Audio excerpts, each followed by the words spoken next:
Today's workshop is going to be interactive, and so if you guys are able to turn on your cameras and unmute yourself, or keep yourself muted but unmute yourself when I ask a question, because I'm going to be asking lots of questions in the workshop today. We are going to be filling out the residential purchase agreement, and I'm just going to talk about how you fill it out and some of the reasons why you might do one thing versus another thing when you're filling it out. Sound like a good plan? Yes. All right, awesome. And I don't know if I introduced myself. I'm Lori Dunagan. I'm one of the coaches with the productivity coaching program. And on the first Monday of the month, I tag in for Brittany, and that's why I'm here today instead of Brittany. So have you guys filled out the purchase agreement yet? Have you guys written up an offer? I haven't. No, I'm new. Okay. Okay. It looks like a lot of you guys are new today. Okay. Let me go ahead and share my screen. Can you guys see my screen? So when we fill out the purchase agreement, so there's a number of disclosures that automatically get added to the purchase agreement.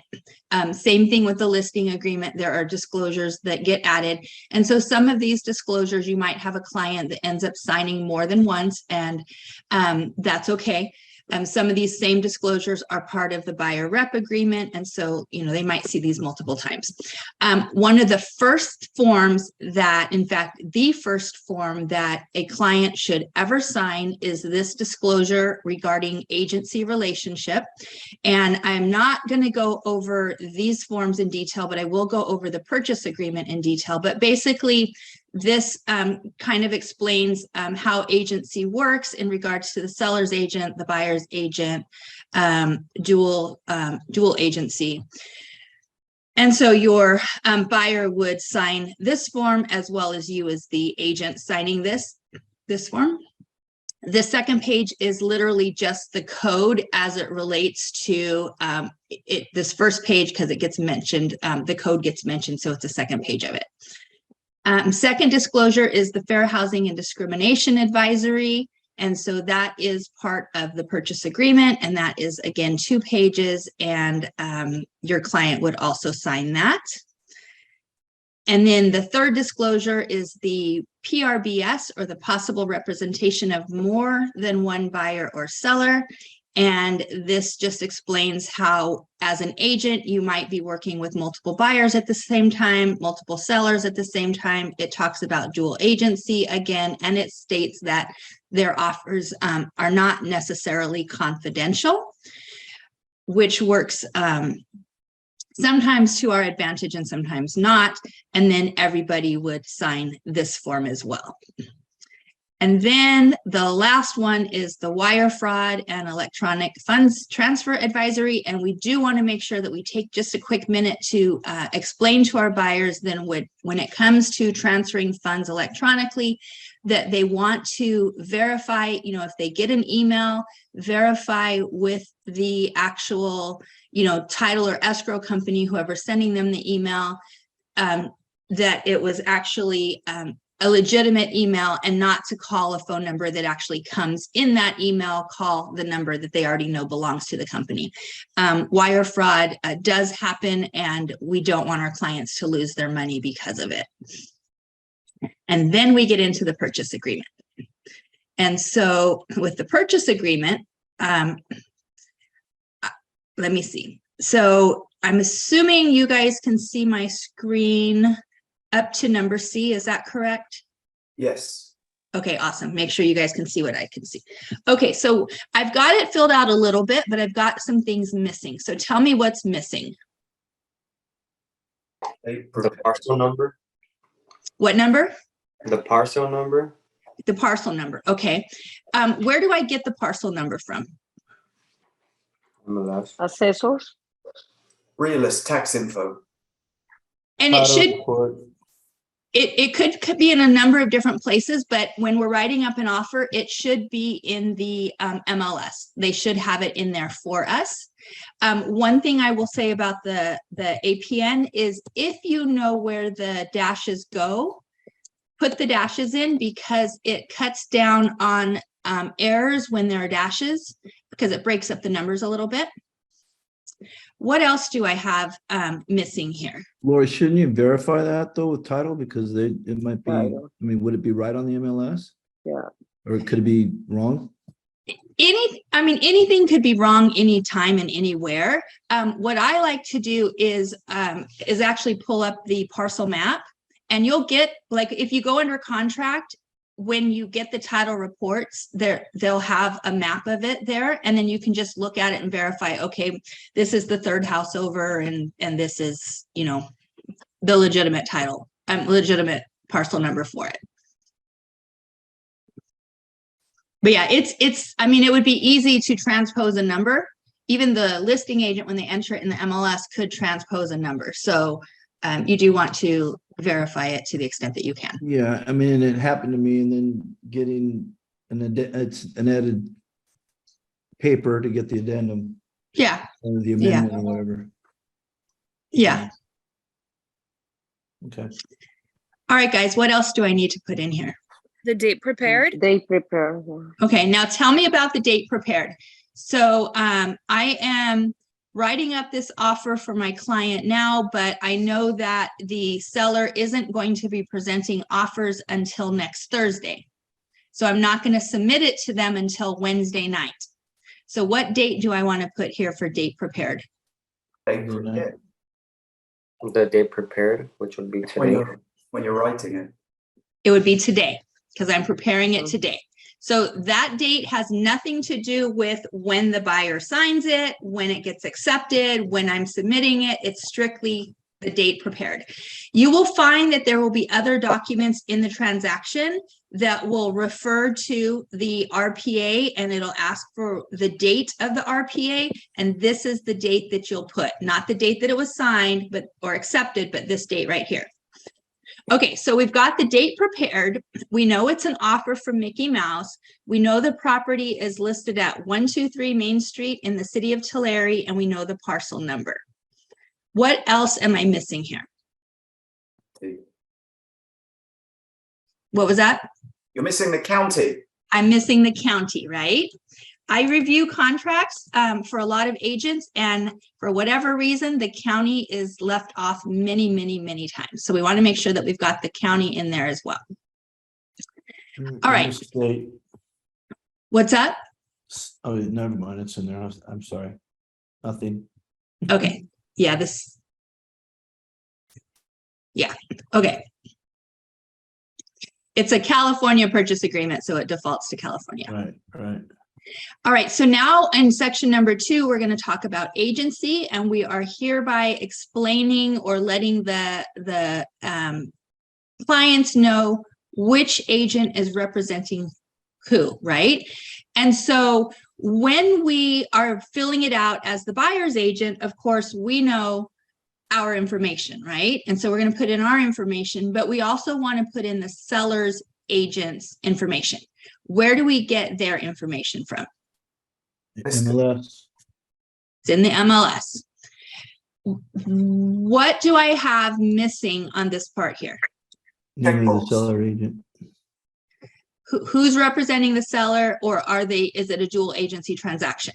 Mhm. Okay, so can you guys tell me which box I should select in this case? The seller brokerage firm is Keller Williams, Kings County, and the buyer's broker firm is Keller Williams, Tulare County. Well, they're not Second dual box. agents, so top one will Both be of- representing the both of seller, the bottom one will be representing the buyer. Okay, does everybody agree with that? Say it again. I mean, it's the second box, both on both of them, both the buyer and seller, dual agent. Okay. So Ernie, you're saying something different than what Greg said. Ernie, tell me why you think that it's both buyer and seller, dual agent. Oh, wait, I'm sorry. It's not the same brokerage. It's Kings Yeah. County and Tulare County. So no, it's the first one. Mhm. Okay. Anyone else have an opinion on that that's different?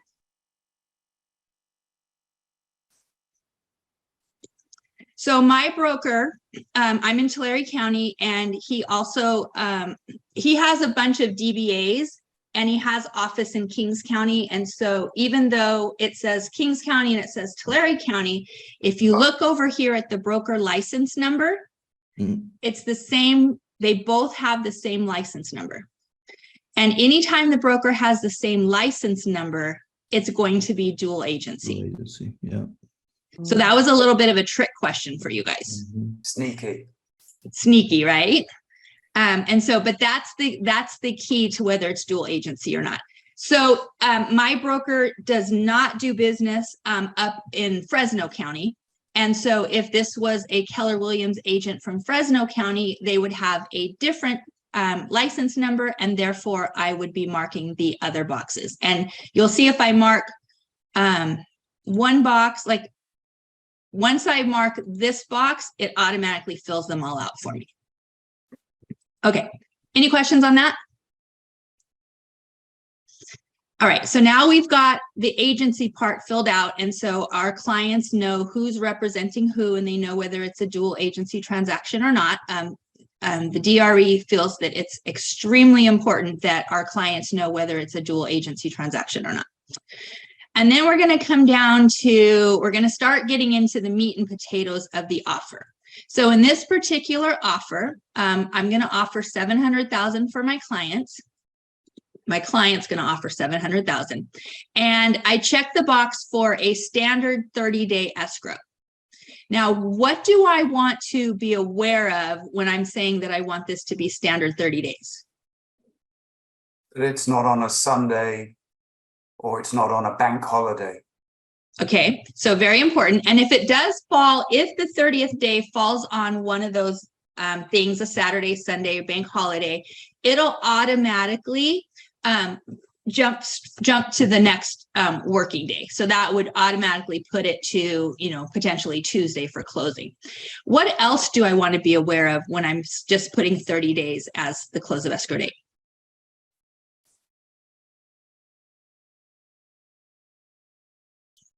What if the 30th day is on a Friday? Is that okay?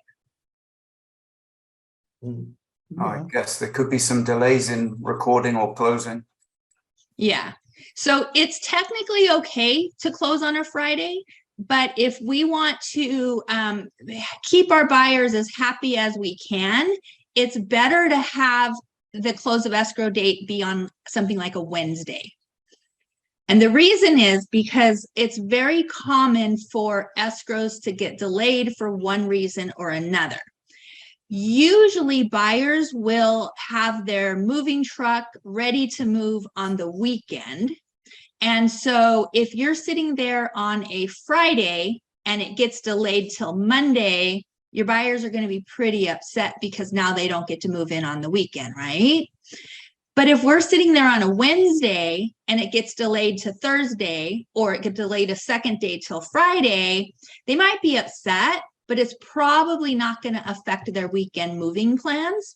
And so that's why we always want to make sure that the 30 days is going to be more likely on a Wednesday. And that's where you might want to even write in a specific date instead of just 30 days.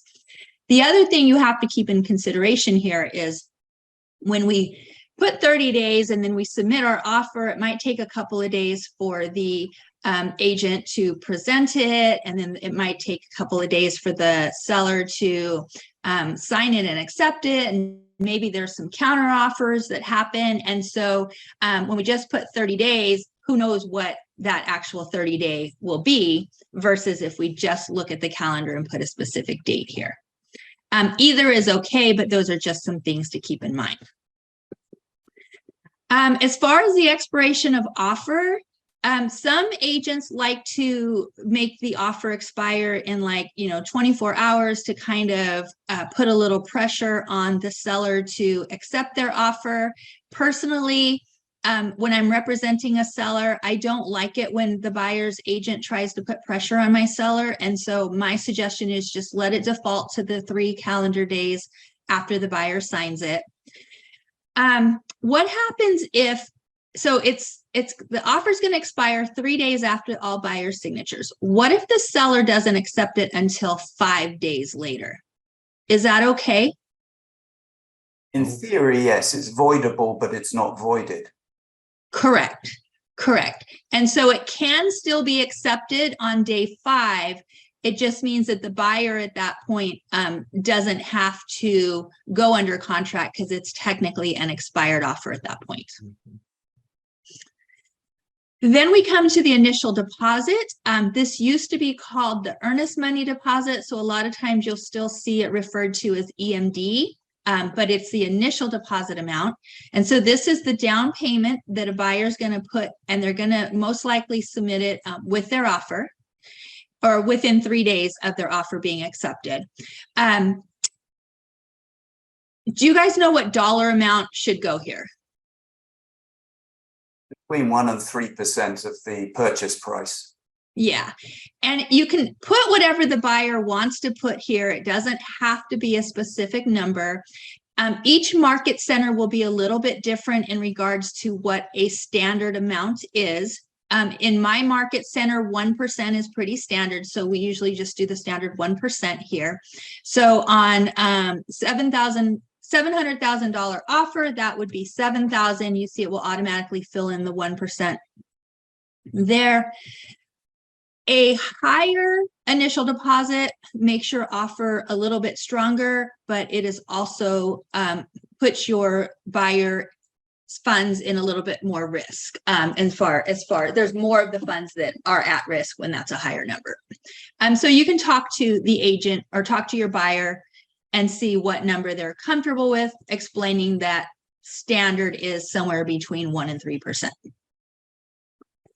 So then you have the option of submitting it within 3 business days, or you can change that, but 3 business days is a good number of days. And I will point out it's 3 business days. So every other day in the contract is a calendar day.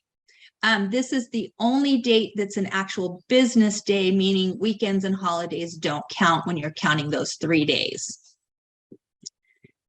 It defaults to the money will be paid by wire transfer, which goes back to that wire transfer advisory that we did earlier.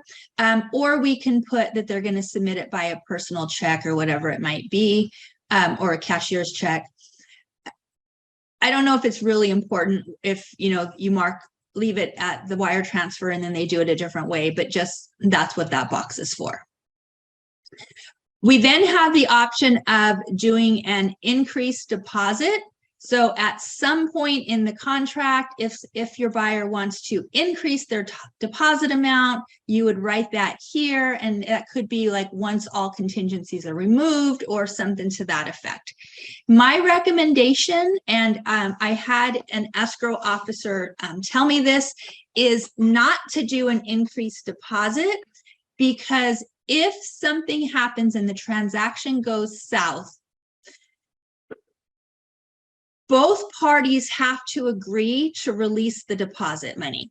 And so even if the buyer is 100% eligible to receive their deposit back because they have not removed any contingencies and they're backing out for a very legitimate reason, if the seller does not agree to allow escrow to refund or release the deposit, then it has to go in front of like a judge or a mediator or someone, and that could tie up your buyer's money. So my suggestion is don't have them do an increased deposit, just have them bring it all in at the end when you know that the transaction is going to actually be going through.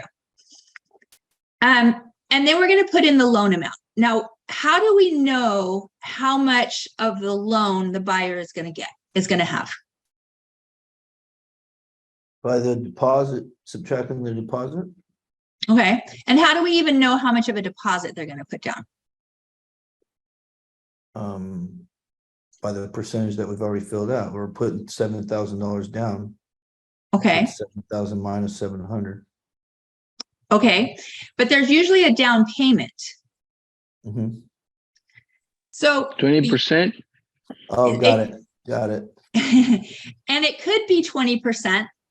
So we would find that information out by talking to the buyer, but also by looking at the pre-approval letter or the pre-qual letter that the lender has given us. Because usually on there, it will state what the loan terms they've been approved for.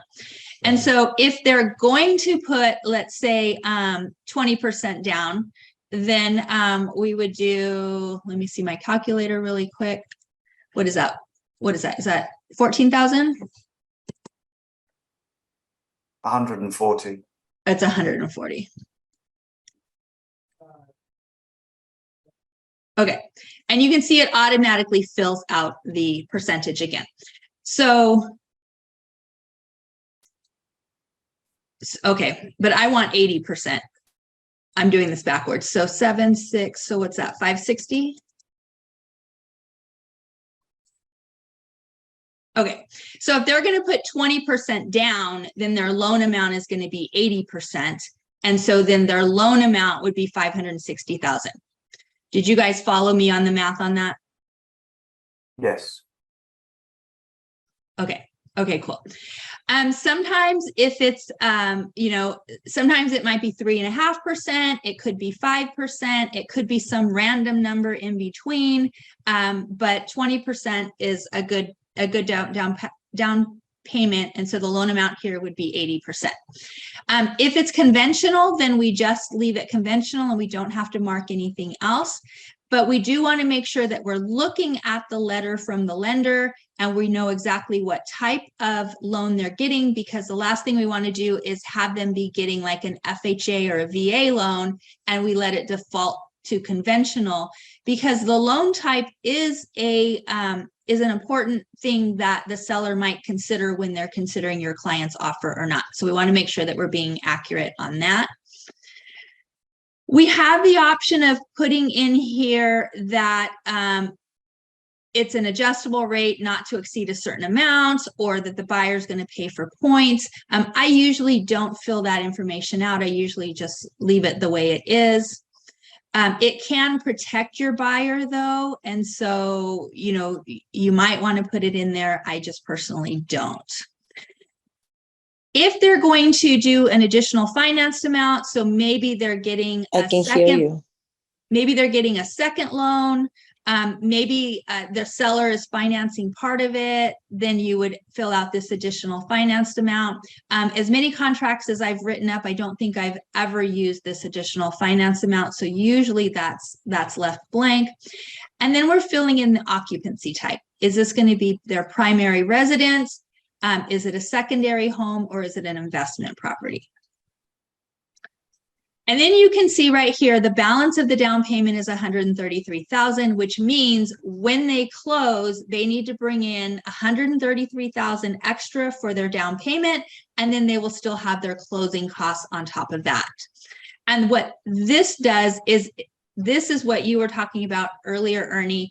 It takes the 140,000 that would be the down payment, which is the 20%. It subtracts out your initial deposit amount, and so the 133 plus the 7 would be the 140, which would be the 20%. And then it does the math for you automatically, but your purchase price total down here at 700,000 will match what your purchase price up here was, 700,000. Any questions on any of that? So I got it on the earnest money. I mean, you said you normally 1%. Is that generally for each area, or? So different areas will vary as to what's standard in their area. But it's usually between 1% and 3%. And like I said, in my area, 1% is very standard. I know, I don't even remember which market center is, but I know one of the market centers that we work with, it's more standard to be 3%. Yeah, we're up there. I'm down here in South County, Lake Forest, and it's higher than that. Yeah. And so it'll, you know, just know what's normal in your market. And that's the thing, is different markets will have different ways of doing things. But yeah. All right. Any other questions? Yeah, on item E1 where the loan amount is, sorry, I don't know if I didn't hear you, but are we not filling in the interest rate and the points portion of it? It's up to you if you want to fill that in. I usually don't fill it in, but you definitely can. And there's a point where it would protect your buyer if you do. So for example, if your buyer can only get this loan if the interest rate stays less than 7%, then you could put not to exceed 7%. And then if rates go up, and then your buyer doesn't have to buy the house because they kind of have this in here. I mean, it would fall under their loan contingency, but it's letting them know up front that it can't exceed 7%. But as a seller's agent, when I'm looking at this and I'm comparing like two different offers, and I see one has a limitation that it can't go above 7% and the other doesn't have that limitation, everything else being considered equal, the one without that limitation seems a little bit stronger, right? Got it. Thank you. But you do want to know what's standard in your area. So if it is common in your area to fill that out, then definitely fill it out. In my area, it's not common to fill it out. Oh, what about if your buyer's specifically in that situation? Like I'm writing one up today and they're offering that amount and they're getting their loan guy a specific rate to get that house. And I think they're at that situation. So I have to put it in here to protect them, right? Yeah, I mean, I would put it in there to protect them in that situation if it can't go above that certain amount. Because I mean, he's literally getting it underwritten for a certain rate for that down, for that amount. So, and that's where you can have a conversation with the lender and ask them, if that's something that you need to put the percentage in there or not. Because sometimes there's a little bit of flexibility, but that's a lender question. So got it. And we should be working with the lenders when we're writing up the offers. Well, that's what I was trying to get in cross-reference with my guy. Yeah. Well, even if it's not our guy, even if it's a lender that we've never heard of, or they're an out-of-state lender or whatever, like you can still pick up the phone and call them and let them know you're submitting an offer for your mutual client and you're just verifying like whatever it might be. The other thing on this is technically this isn't a contract breaking term here. So like if I say I'm getting the loan for 560 and I end up getting the loan for 580 instead, like it's not a huge deal, right? So we're just basically putting in, to the best of our knowledge, this is what it's going to be. Now, what is a big deal is if we say we're going to get a conventional loan and then in the middle of the transaction, we decide, we're going to get FHA instead. At that point, you need seller's permission to switch loan types, because that's an important detail.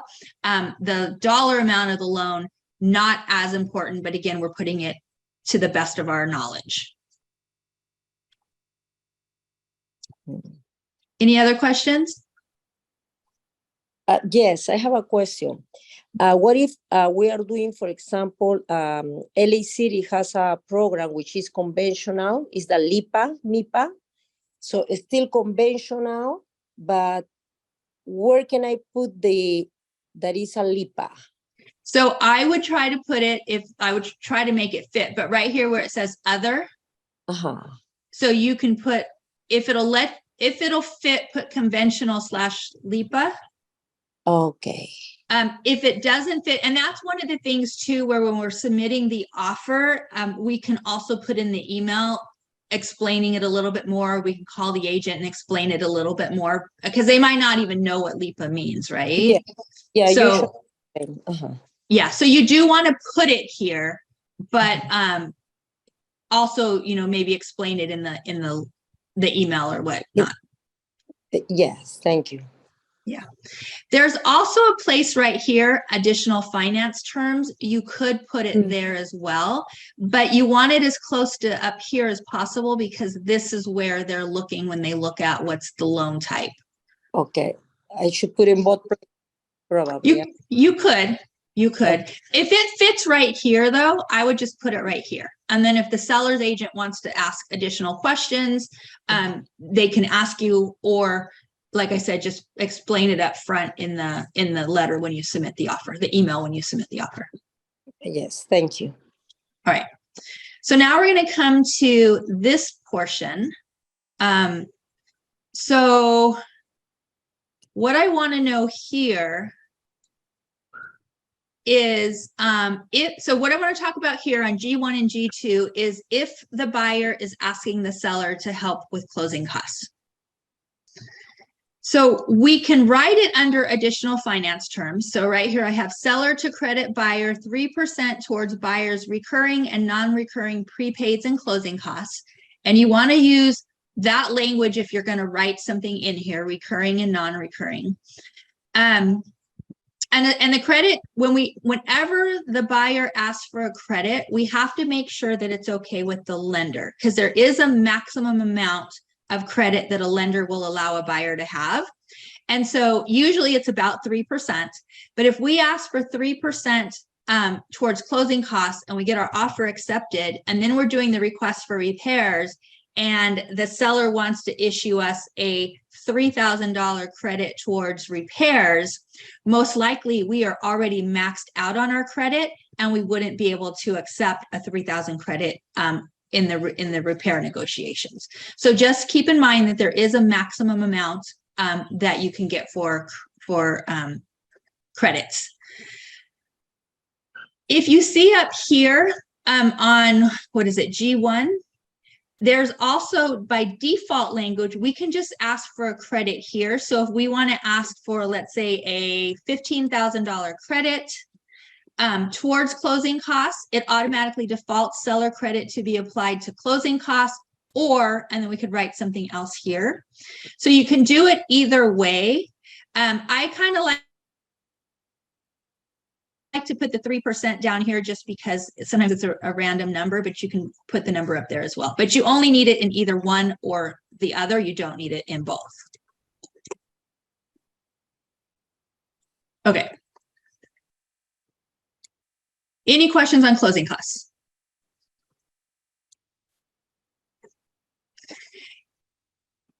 I personally don't like G3 and I never use it, but if you have an agreement with the buyer that you're that they're going to pay you a certain amount of commission, so let's say that you have an agreement with the buyer that they're going to pay you 3% commission, the seller's agent is only, or the seller's only offering 2.5% commission, you can check this box, and this is basically asking the seller to pay that extra 0.5% commission.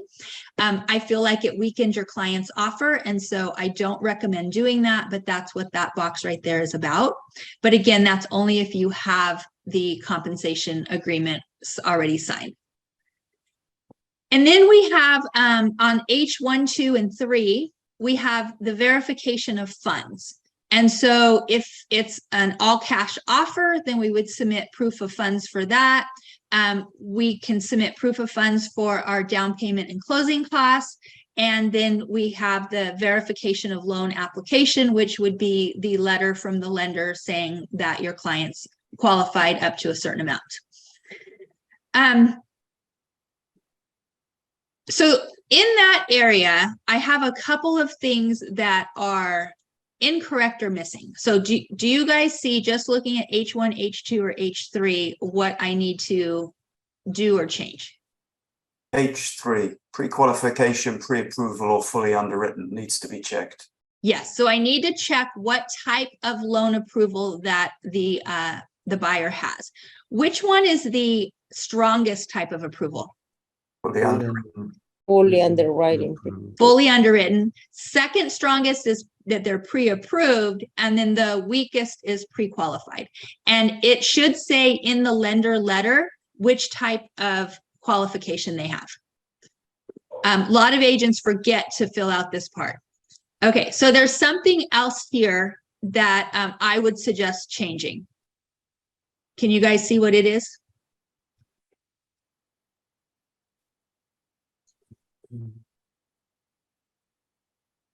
Yeah, attach it to the offer. Yes. So right here, what I'm saying, so all of these default to the proof of funds or the lender letter is going to be attached to the offer. When I check this box, it says I'm not attaching it to the offer. Instead, I'm going to submit it within 3 days after being accepted. Now, do you guys know what the problem is in submitting it 3 days after it's been accepted?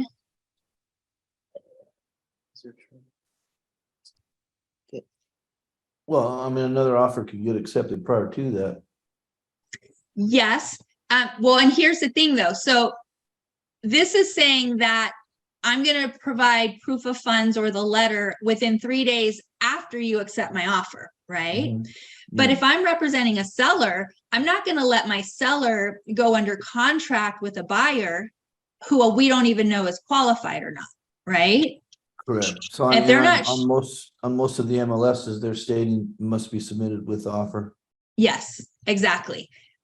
Because if they do go under contract and they don't even know if they're qualified, and then there is a qualified buyer that comes along and wants to submit an offer or does submit an offer, we can't take it because we're already under contract with this one and we don't even know if they're qualified. So we always want to leave it where we are attaching proof of funds or the letter with the offer, and then mark in the box of what it's pre-approved or pre-qualified. Okay. And then we come down and under section I and let me see here. Section I and L. Well, I through L. So we're talking about timelines in the offer, right? And we're talking about timelines for a bunch of different things. The primary things that we're looking at here is the timeline on the loan appraisal, on the loan contingency, the appraisal contingency, and the inspection contingency, right? Now, on this one that I'm writing up, this was a $700,000 offer. We're putting down 20%. We're getting a loan for 80%. Is there anything on here that you guys would change with those circumstances in regards to what I have written here? I want to protect my buyer, so I wouldn't check no loan contingency, Yep. and the same with the appraisal. Yeah. And so sometimes a buyer will be getting a loan, and because it's a very competitive market, they still want to remove their contingencies.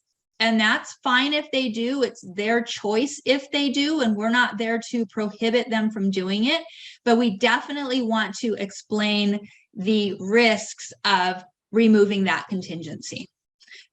Because there's a lot of money. I mean, in this case, what was it, $14,000 that they potentially would lose if they remove those contingencies.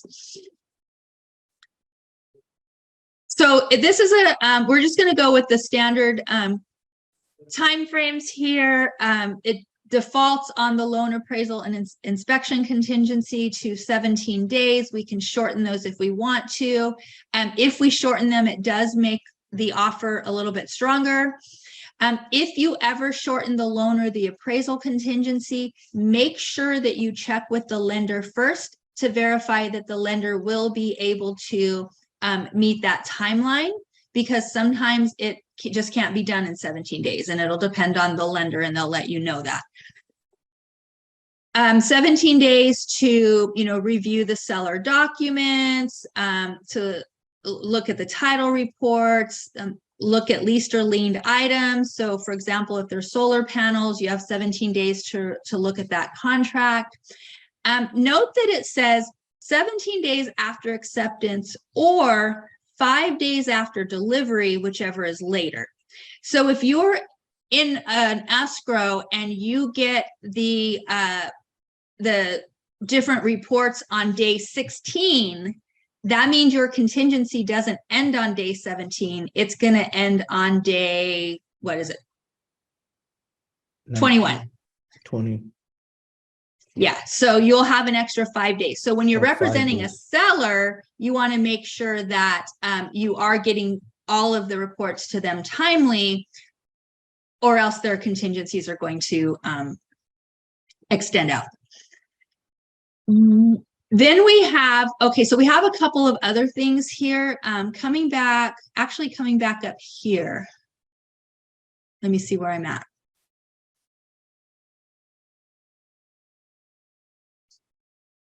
Okay. I guess right here's, okay, so we'll stay where we're at. L8, sale of buyer's property.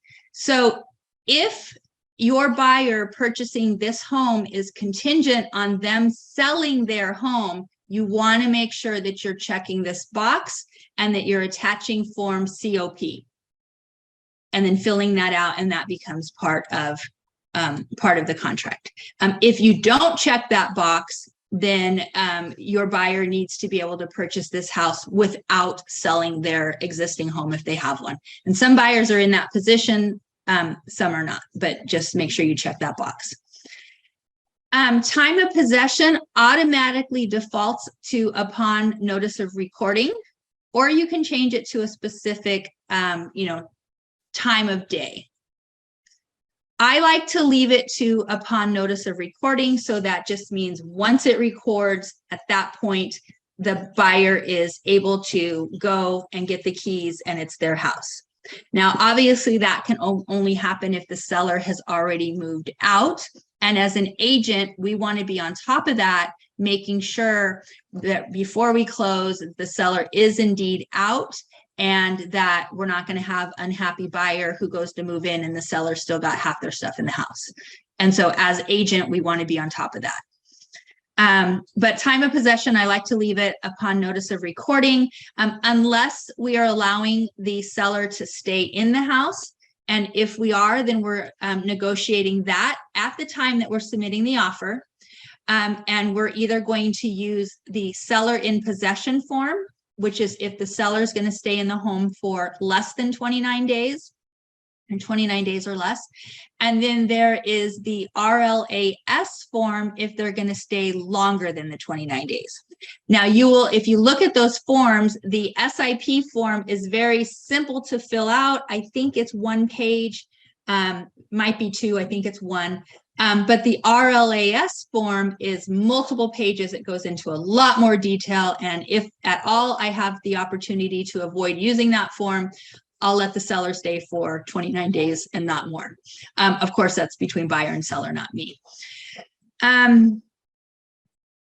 Another thing to just keep in consideration here is if this is being purchased as their primary home, the lender is going to have requirements as far as when they move into it. So you can't purchase it as your primary home with certain loan types and then use it as a rental, which is essentially what you're doing when you let the seller stay. And so just make sure that the lender's okay with the timeframes. If it's less than 29 days, it's usually okay. But if you're letting them stay for, 3 or 4 months, the lender might have an issue with that. And then, of course, if there are tenants in the property, you want to do the TOPA form. And that, again, outlines, the different things of, is the tenant staying? Are they not staying? When does the tenant have to be moved out? Regardless of whether this is a 30-day escrow or not, tenants have rights. And so generally speaking, if a tenant has been there less than a year, you have to give, or the seller has to give them 30-day notice. If they've been there longer than a year, usually it's a 60-day notice. So when you're writing the offer, you want to make sure when you're putting in close of escrow that that's, being taken into consideration. The other thing is, let's say the tenant has been given a 60-day notice, and that was, 30 days ago. And so there's only 30 days left on their notice. Well, let me back up. Let me rephrase that differently. Let's say it's a 60-day notice. The seller gives them 60-day notice that they need to move out, but we still want to close. So we close on day 45, knowing that the tenant will move out in 15 days, and then we can take possession of it, right? Once that seller is no longer the owner of the home, that notice to move is no longer a valid notice to move. And so even though there was only 15 days left on their 60-day notice, they now get to start all over because the seller's no longer the seller. And so just keep that in mind if your buyer ever wants to speed that up a little bit. If I am going to only give the if the buyer's only going to do, let's say the buyer's going to do a 10-day inspection instead of a 17-day inspection. I will usually change this seller delivery of documents here. It defaults to 7 days, but if they've only got 10 days to do their inspection, I might change this to 3 or 4 days because I want my buyers to get the information sooner than later. In case there's something in there that is like a deal breaker. So for example, if somebody was brutally murdered in the house, that should be disclosed in the MLS. But if it's not disclosed in the MLS, it'll be disclosed in the seller documents, right? I would like my buyer to know that before they start spending money on inspections. And so I usually like to get these disclosures sooner than later if I can. And so sometimes I'll just change that. But if I do change that, I need to communicate with the other agent that I did change that because sometimes they won't notice it. Will they have time to get this, the CCNRs, or is that down on the next level? I mean, Time they to might pay? not, but we could put it here and ask for it. Yeah, at least you asked for it. Yeah, I mean, there's something they might not be able to get all the title reports either, but at least we can put an Roughly. indication here that we want it sooner than later. Right. Okay, and so then we're going to come down here to what's included. So Lori, can I ask a quick question about, sorry, on the previous page? So seller occupied, if they want to do a lease back, would you indicate that in 7C, or is that in further down in other terms? So basically the lease back would be checking this box right here. And then it's going to automatically like add the form that we need and say, okay, how long are they going to lease it back for? And then that's where you would specify, you know, the amount per day or a total sum total of what they would be leasing back. Yeah, and that would get specified not on the purchase agreement, but it would get specified on the attachment. So either the seller in possession or the RLAS form. Lori, question. Yes. What if the buyer wanted the seller to vacate the property sooner than close of escrow date? Okay. Where will that go? You can put that in here. You could put it down here under other terms. You can put that in there. Oh, okay. And you will put something like buyer requests the seller vacates property 3 days prior to close of escrow? Yeah. Okay.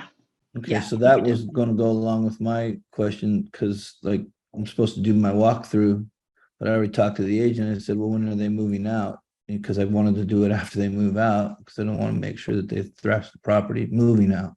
Mhm. So you should specify that, say, or You 'cause, like, can, what do you you, normally do, or how do you handle your walkthroughs? When do you normally do them? yeah. And so it's everyone is different depending on the transaction. So here's the thing with the seller. So think about this. Yes, the seller ideally would move out 3 days before we close escrow, right? Mhm. But from the seller's perspective, okay, this transaction could fall out of escrow the day of closing escrow, right? I mean, all the contingency would probably be released and all of that, but it's not a done deal until it's a done deal. And so at that point, the seller has already moved out and now they have an empty house that they own and they're not getting the money from the house because now it has to go back on the market and all of that. Mhm. Hopefully they would get the buyers, well, it depends on like why it fell out, but hopefully they would at least get the buyer's initial deposit to help pay for some of those costs. But it's kind of hard for sellers sometimes because they don't even get the money to, maybe they need that money to move, to actually physically pay for the moving truck, and maybe they're moving out of state or whatever, but they don't get that money until escrow closes. And even then they probably won't get it till the next day, right? So it's a really inconvenient position for a seller to be moved out before it closes. But that is how it works. But that's why a lot of times the seller will negotiate to stay in possession for like maybe 3 days or a week or something, because then they know, okay, it's closed. Now I've got my money. Now I can move wherever I'm moving. And sometimes it's because transactions are closing concurrently. So maybe the seller is buying their replacement property and they're closing at the same time. So there's lots of different scenarios. And so when we're doing our final walkthrough, yes, it's great if they're completely moved out and we're all good, but sometimes they're not. If we're going to close on Monday, they might not be moved out until Sunday night or even Monday morning. And then we're not, we have to do the final walkthrough with them in there. So you just kind of got to see how, what are the needs of the buyer and what are the needs of the seller in this particular transaction. Right. One thing that you do want to make sure, though, is that the seller is out before you close escrow, if they're supposed to be out before closing escrow. Was one of my very first transactions, I was representing a seller. She was an elderly lady, and she was moving across the country, and her daughter had come down. They got a moving van and they were going to be moving out. And I was talking to them on the phone and I was asking them, how's everything going? Do you need any help? And nope, we're fine. Everything's good. We're fine. And I knew that they were completely stressed out.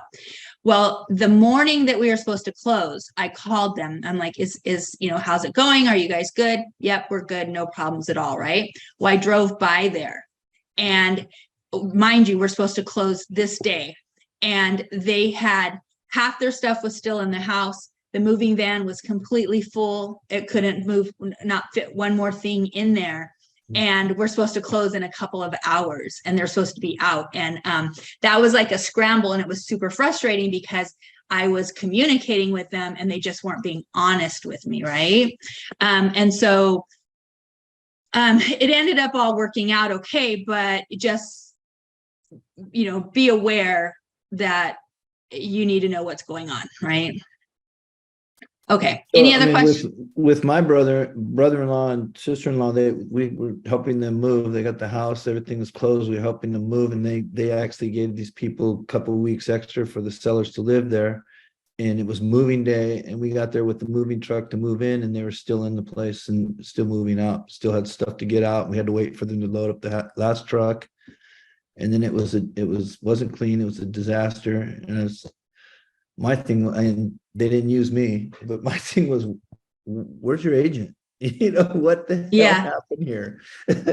Yeah. Well, and that's the thing with the seller in possession, it's a little bit risky because ideally the seller is choosing to sell the home, and they're going to move out when they're supposed to move out, and they're going to happily go on to their next place. But if you give a 2-week seller in possession or a 2-day seller in possession, and then the seller doesn't move out, now you're kind of in a landlord-tenant situation, and now you might have to evict them.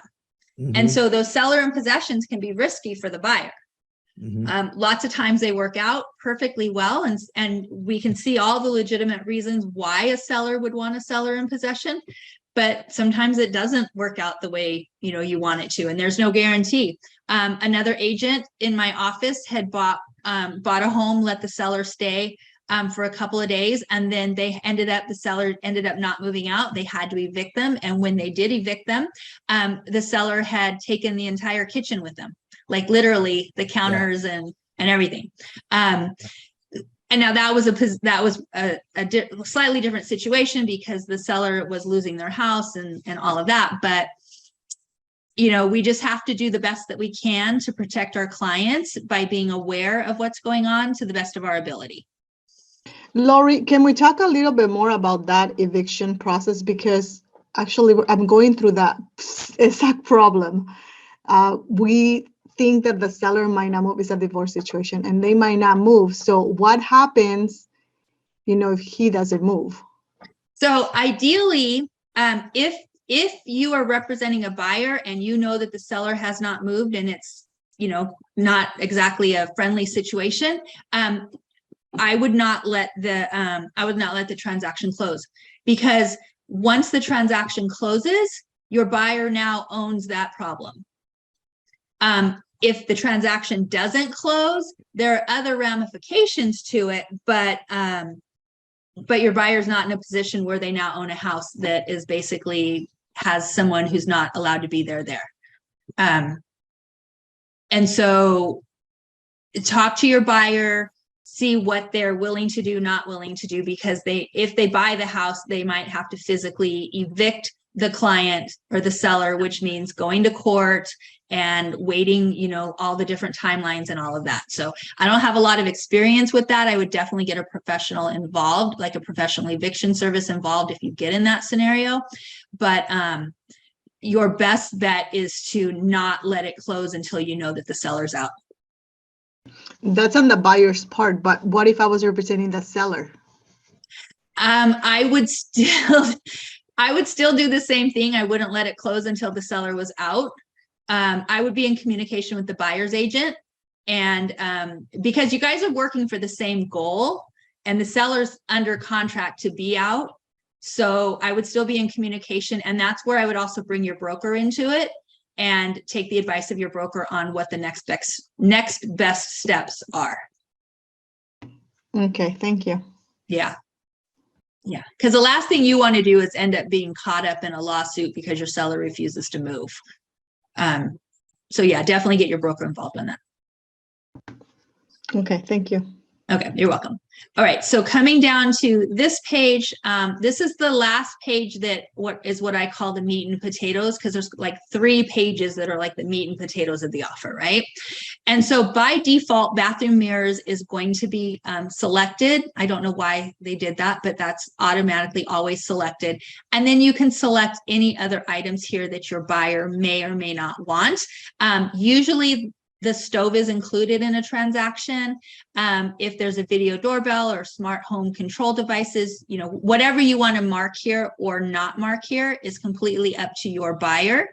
If the MLS specifically says spa will be excluded, then go ahead and write in spa here. It makes it easier for everybody because whatever's in the MLS, so if the MLS says that the spa is not included and it doesn't get on the contract, then technically the spa is included. So just make it easier for everybody and go ahead and write it here as an excluded item. So just work with your buyer, see what they want to ask for to be included or excluded. And then we get down into the reports and who pays for what. And so let me ask you right here. So first of all, who normally pays for the NHD report? Seller. Seller. Seller almost always pays for it, and then we can select whoever we want as the provider. On Q2 and Q3, I've got the pest report and the home inspection report. Who usually pays for those? The buyer. Do we The have to buyer. put this there though? No. And you know what? Don't put them there. So that's what I wanted somebody to say that. We do not want to put those on there. The buyer can pay for any the buyer can do any inspections that they want, and the buyer does not have to put it on here. And if you were to write pest here, then the lender is going to require pest clearance. And so whether pest clearance is provided or not provided, we don't want to put it on the report if we can avoid it. Smoke alarms, who usually pays for those? Seller. Seller. Government required point of sale inspections, reports, and corrective remedial actions. Who usually pays for that? Seller. Seller. All right. Escrow fees. How are those typically split? Each to pay their own. Each to pay their own. If you put both, put a percentage in here. So 50-50, 70-30, whatever you want it to be, but put a percentage in there. Who do we use as the escrow holder? Opus. We use whoever, we recommend writing in whoever your preferred market center's escrow company is. And that's usually either Brahms Escrow or Opus Escrow. If you don't use them, you can write in like a different escrow company, or you can write in seller to choose. And then owner's title policy. Who usually pays for that? Seller. Seller. The way I remember that, because I had a hard time remembering that first, is the next line defaults to buyer, and I know it's the opposite. So that's how I do that. Title company. So Opus Escrow only does escrow. So then we've got to write in a different title company. So we can either write in a company or we can write in seller to choose. Lori, wouldn't you typically want to ask the the listing agent? Because I mean, the way I've been told is that you really should put seller's choice in both of those as the buyer's agent. You can definitely communicate with the seller's agent to see if they have a preferred company they want to use. If the seller's agent doesn't agree, or actually the seller doesn't agree with Opus Escrow or whoever you put in here, they can counter it out. So it's up to you what you put there. But we recommend putting. So Keller Williams has their preferred escrow company, and the reason that we like to use that escrow company is because if the escrow gets into an issue, yes, they are a neutral third party, but they're also gonna, they're used to working with Keller Williams agents. So, Yeah, I So- love Opus Escrow. I think as the buyer's agent, I was told that I should typically write seller's choice.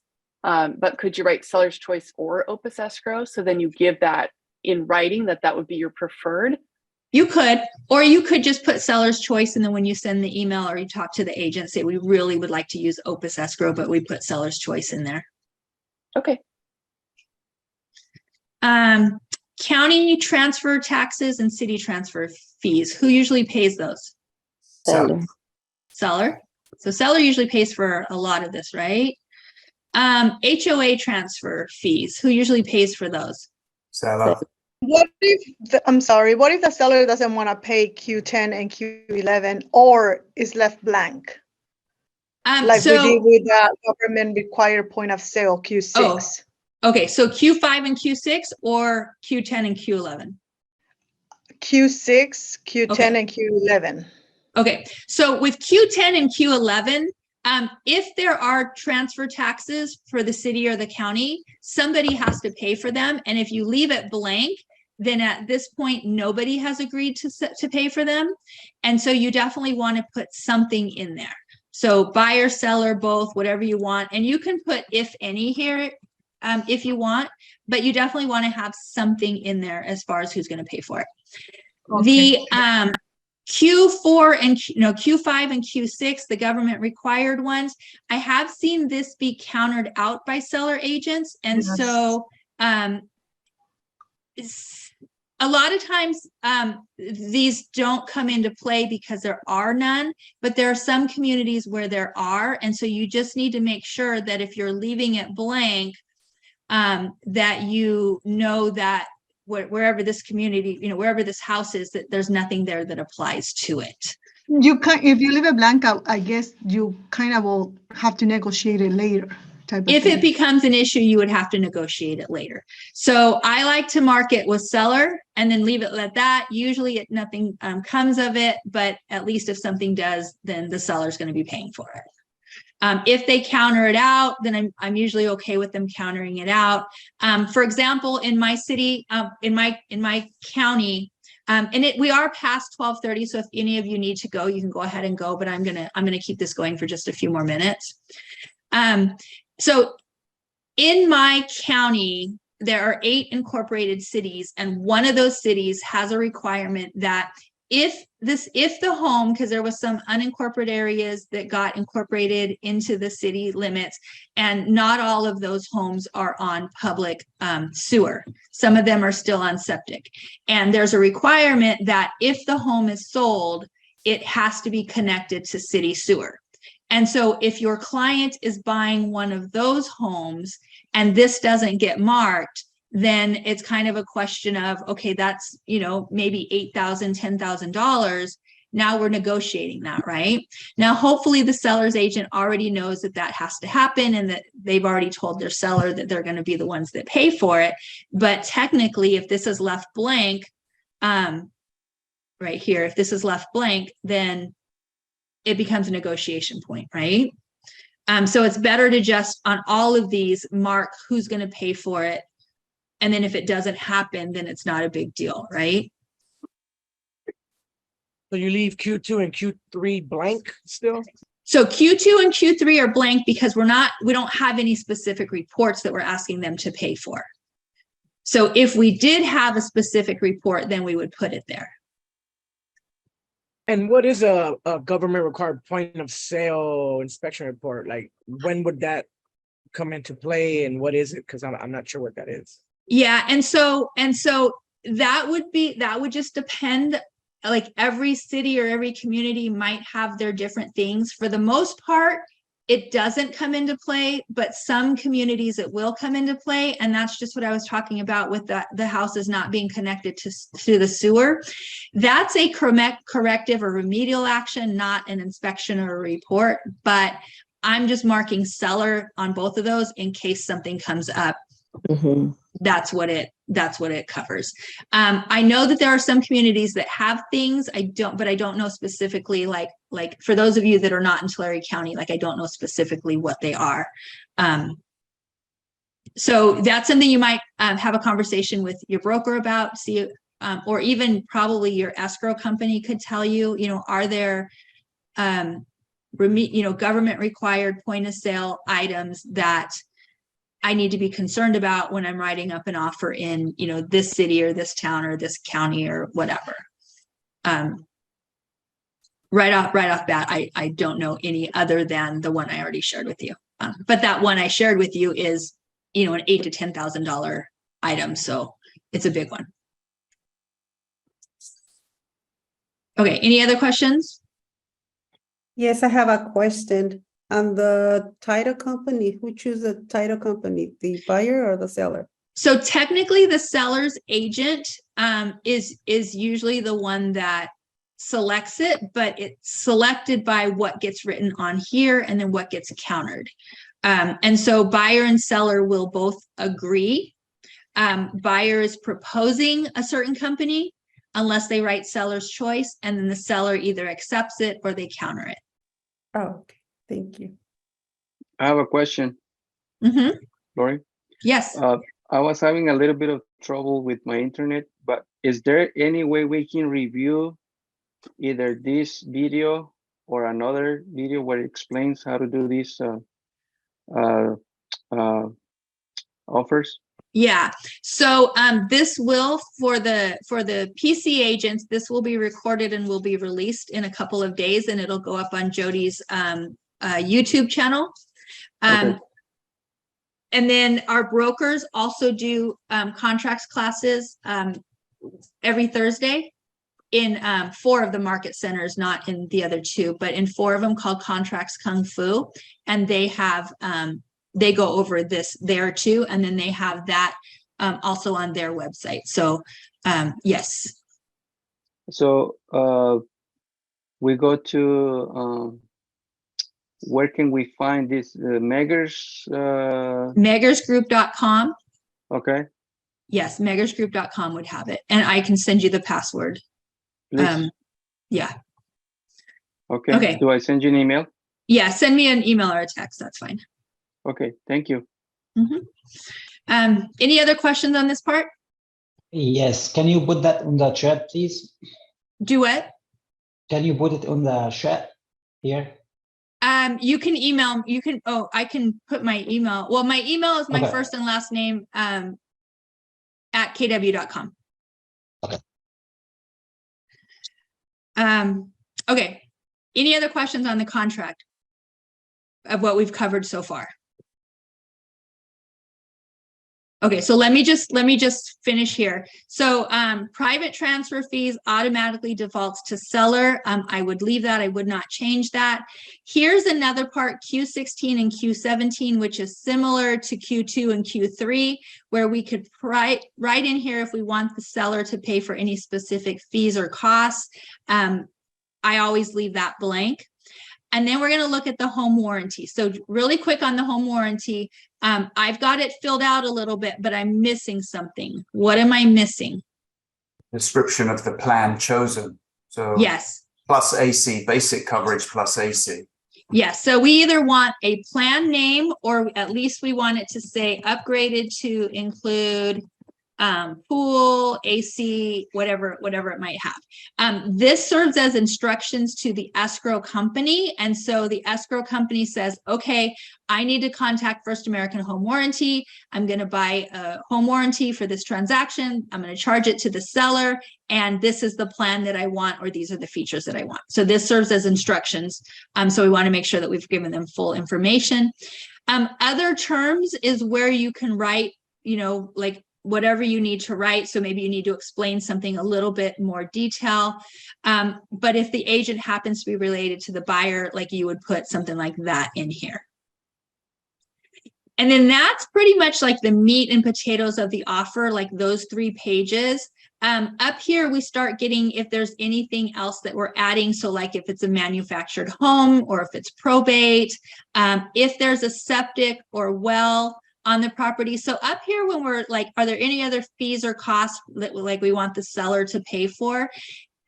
We're going to cover that if we include the septic, well, and property monument addendum. Like it gets spelled out on that form, who's paying for what. So we don't have to put that, as part of the RPA. And then one thing I'll also point out. So right here, it says, it says paragraph number. So for example, the natural hazard disclosure report. If I need information about like what that is, what that means, I can go to paragraph 10A and 11A in this document, and I can get additional information on what that means. And so down here, we start getting all the different paragraphs. So paragraph 10A and then paragraph 11A is going to talk about that. So that's how you reference more information on certain areas of the contract, which, I mean, you should have read, or you should read this contract. Anytime we have somebody sign something, we need to know what it says. And so we should, as agents, know what it says regardless. And then one other thing that I see gets missed a lot is down here where we're signing it. On number 5, first of all, here's a part on liquidated damages and arbitration of disputes. I always have my buyers sign initial here, and I always make sure that the sellers are initialing there as well. And then right here, when we sign it on the very last page of the actual RPA, you want to mark your designated delivery address. And so usually that's the email. So if the other agent responds back and says, yes, your offer was accepted, or here's a counter offer, where are they going to do that? Email, text. The only thing about the text is I don't want them to text me the contract. And so that's why I just put email. So I know I went over the last part of that, pretty quickly, but we are past 12:30. Thank you for those of you guys that have stuck with me. But before we leave, are there any other questions about any of this that I can answer for you? Yeah, I would like to elaborate a little bit on the appraisal item. I believe it's L2. For some reason, I don't know, I kind of caught the end of a Zoom meeting where they were discussing, and it almost sounded like it was getting a little, I don't know if the new RPA changed or the upgraded version changed, but they were like expressing something. I don't know, it just got confusing. I just felt like, I don't know if there was something that needed to be elaborated to protect my client as far as like the appraisal and the amount, and if it changes and how to handle that. Okay. Yeah. So I wasn't part of that conversation. Well, I wasn't part of that conversation, so I don't know exactly what they were talking about. There? I don't know exactly what they were talking about, but as far as the appraisal goes, so a buyer has, unless they waive it, a buyer has an appraisal contingency, which means that if the home doesn't appraise for the contract price, then it becomes a negotiation term. But basically the appraisal contingency says, so if I put in the offer for $700,000 and it only appraises at $650,000, I don't have to buy the house. In fact, if I'm getting a loan, I might not be able to buy the house if it doesn't appraise, because the lender's only going to loan for up to the appraised amount. So, but if it appraises low and I still want the house as the buyer, then it becomes a negotiation point between buyer and seller. And so the options are the seller can reduce the price down to the $650,000 that it appraised at, and the seller doesn't have to do that, but they can. The buyer can bring in additional cash to, that extra $50,000 to take it up to the $700,000, if the buyer is able to and wants to do that, or they can meet in the middle. maybe the buyer brings in 30,000, the seller lowers the price by 20,000, and now we're able to move forward. And if we can't come to an agreement, then that's when it would fall out of escrow. If it falls out of escrow, as long as the buyer still has their appraisal contingency, then the buyer would be eligible to get their initial deposit back, but they're not going to get any money that they spent for inspections or for the actual appraisal itself. That makes perfect sense. Thank you. And so then I don't have to put in a actual amount right there. No. So this amount right here is, so it's kind of weird. This they added this when they redid the contract not too long ago. And I think that this is supposed to be done as an appraisal gap. So let me see, appraisal contingency based upon appraised value at a minimum of purchase price, or I know my mind's not even thinking about how I would even do that. So do you know what an appraisal gap is?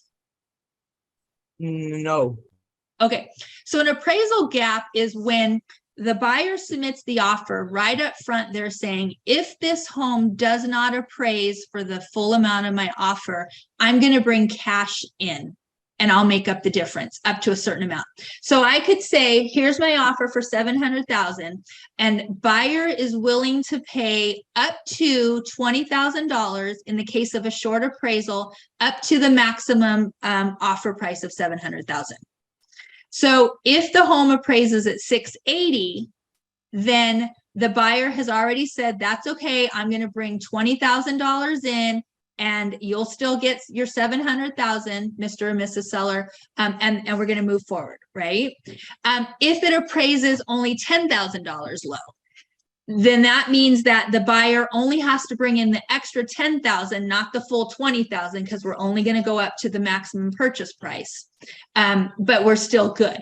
But if the home appraises $30,000 low, the buyer has said they're willing to bring in $20,000, but we still got a $10,000 appraisal gap. And so that would still need to be like negotiated. And hopefully in that case, the seller would reduce the price, but they don't have to. But what a seller does have to do is, if it falls out of contract due to a low appraisal, the seller does have to notify the next buyer that there is an appraisal that came in at a certain amount. So it does become a disclosure item. If it's an FHA appraisal, that follows the house. And so that means that the next buyer, if they're also an FHA buyer, they have to use that same appraisal. But if it's a conventional appraisal, it just has to be disclosed. It doesn't have to be reused.